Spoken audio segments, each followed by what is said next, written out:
All praise is due to Allah, the Lord of all worlds. We praise Him, seek His help, and ask for His forgiveness.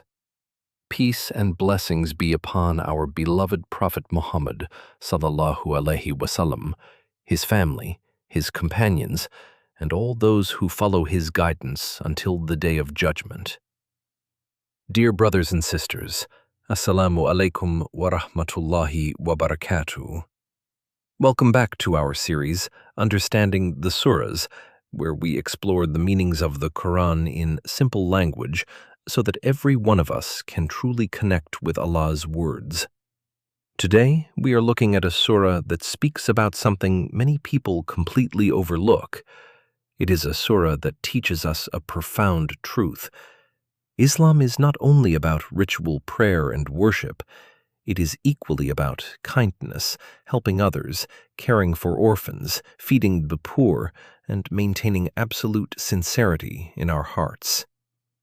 This is Surah Al-Ma'un. Surah Al-Ma'un is a Makki surah, revealed in Makkah during the early years of Prophet Muhammad's sallallahu alaihi wasallam mission. To truly understand this surah, we have to visualize Makkah at that time. It was a wealthy, bustling trading city. The leaders of the Quraysh elite held immense wealth, powerful businesses, and high social status. But behind that glittering wealth lay a harsh reality. Society was built almost entirely on tribal pride. If you were poor, you were invisible. If you were an orphan, you were often mistreated and stripped of your rights. The rich looked down on the weak, believing money made them superior.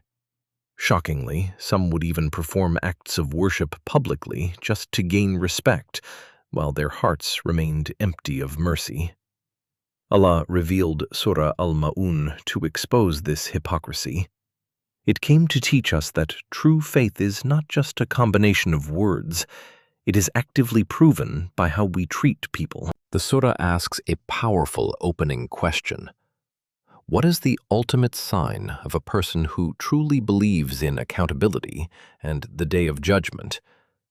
The answer might surprise you. It isn't just their theology, it's their empathy. Ayah 1. أَرَأَيْتَ الَّذِي يُكَذِّبُ بِالدِّينِ? Have you seen the one who denies the judgment? Allah opens with a question to capture our attention, like a teacher engaging a classroom. He is asking us to look closely at the lifestyle of someone who lives as if their actions have zero lasting consequences. In daily life, think about how our behavior changes when we know someone is watching versus when we think we are alone. A person who genuinely believes in the Day of Judgment operates with constant inner accountability, whether they are signing a business deal, speaking to their spouse, or dealing with someone who can never repay them. This verse asks us, are we living like we will actually answer for everything?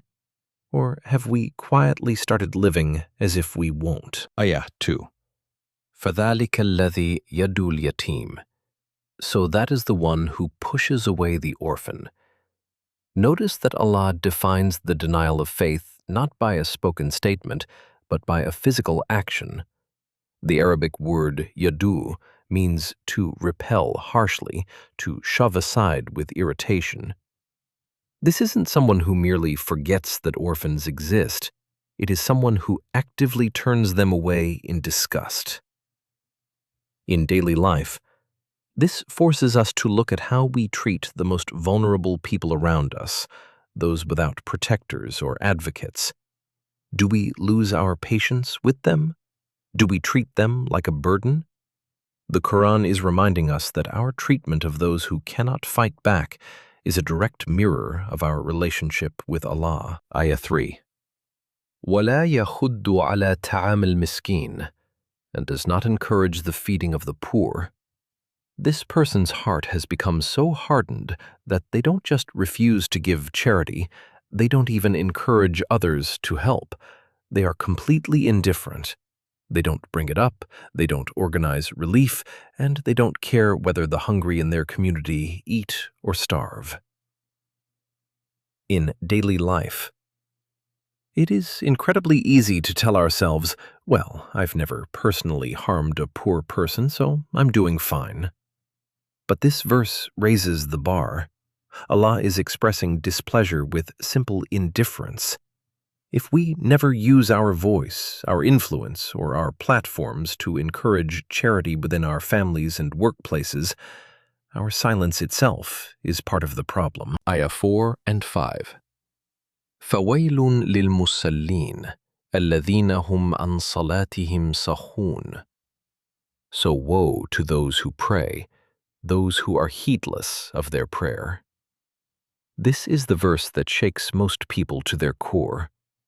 Allah does not say, woe to those who neglect prayer entirely.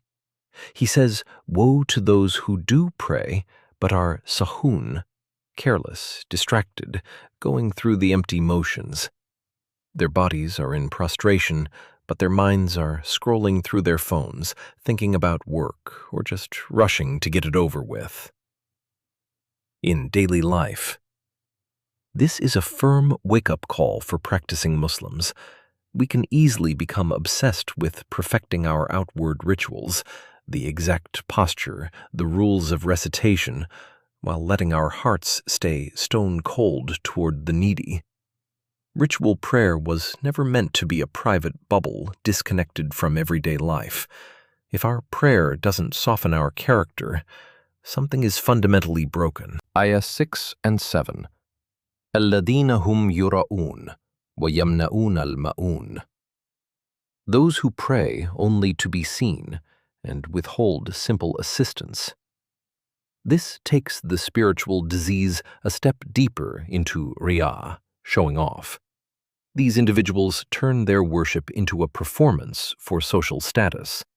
And because their faith is superficial, the surah concludes with the word that gives it its name, Maun, which refers to small, everyday items of neighborly help. A borrowed tool, a cup of sugar, a helping hand. They refuse even the tiniest acts of kindness. In daily life, the surah ends on a brutally practical note. It doesn't ask if you donated a multi-million-dollar building. It asks if you will lend your neighbor a ladder, share your Wi-Fi password in an emergency, or give a coworker a hand. True faith shows up in the small, unglamorous moments of daily generosity. Look at how beautifully structured this surah is. It starts by asking about the denier of faith. It links that denial directly to mistreating orphans and ignoring the poor. Then it pivots directly to the believers who pray, warning us that our prayers are invalid in the sight of Allah if they do not translate into mercy for His creation. Allah is teaching us that belief is not just a statement you say with your tongue. It's something that has to show up in how you treat the orphan who has no one, the poor person who has nothing to give back, and the neighbor who just needs to borrow a cup of sugar. A person can pray 5 times a day and still fail this test if their prayer never reaches their hands, their wallet, or their patience with people who can't repay them. Surah Al-Ma'un is short, but it is one of the most direct character checks in the entire Quran. It doesn't let anyone hide behind ritual. It asks, does your worship change how you treat the people who matter least to the world, but matter most to Allah? Dear brothers and sisters, Surah Al-Ma'un teaches us that faith is not merely what we say. Faith is seen in how we treat the orphan, how we help the poor, how sincere we are in prayer, and how willing we are to help others. A person may appear religious, but Allah looks at the heart, and Allah looks at how we treat His creation. Let us strive to become people whose worship transforms our character. Let us become people who are known for mercy, generosity, and sincerity. May Allah make us among those who pray with full hearts, care deeply for the needy, and earn His ultimate pleasure. Ameen. If you like our content, please don't forget to like, share, and subscribe. If you've already subscribed, thank you very much. Jazakallahu khairan. Assalamu alaikum wa rahmatullahi wa barakatuh.